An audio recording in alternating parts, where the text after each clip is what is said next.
राजकीय परिवार. राहुल गांधी राहुल गांधी एक व्यक्ती म्हणून मी त्यांना पसंत करतो. हे माझं व्यक्तिगत आहे.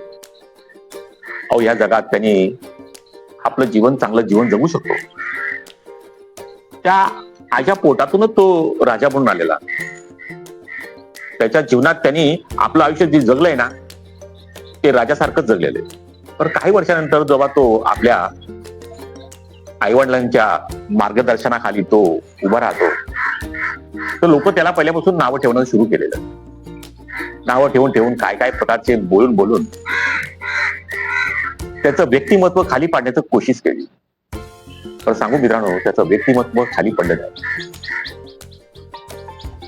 लोकांनी खूप मोठे मोठे आरोप केले. त्यांचे पूर्वज कसे होते, काय होते, त्यांचे आजोबा कसे होते, त्यांची आजी कशी होती, त्यांचे वडील कसे होते.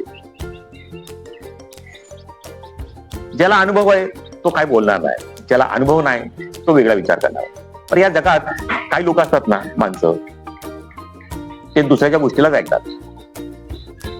अहो, या भारताच्या कामात त्यांच्या आई वडिलांचा खूप मोठा सहयोग आहे.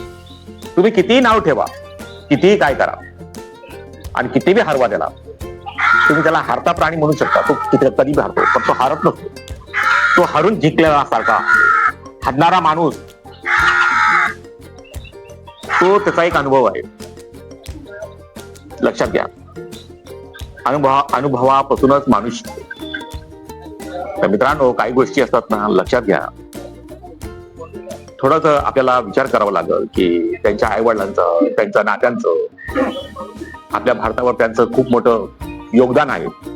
अशा मोठ्या व्यक्तिमत्वावर नाव ठेवून कोणाचं ऐकून सुद्धा बी तो तसा आहे असा आहे का, तुम्ही व्यक्तीवर भेटले का? मी सुद्धा नाही भेटलो.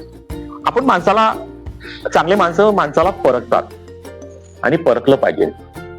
चला मित्रांनो, आपल्याला हे माझं व्यक्तिगत महत्व आहे. मला हा राहुल गांधी आवडतो, त्याचं व्यक्तिमत्व आवडतो आणि तो जिद्दीने बी काम करतो.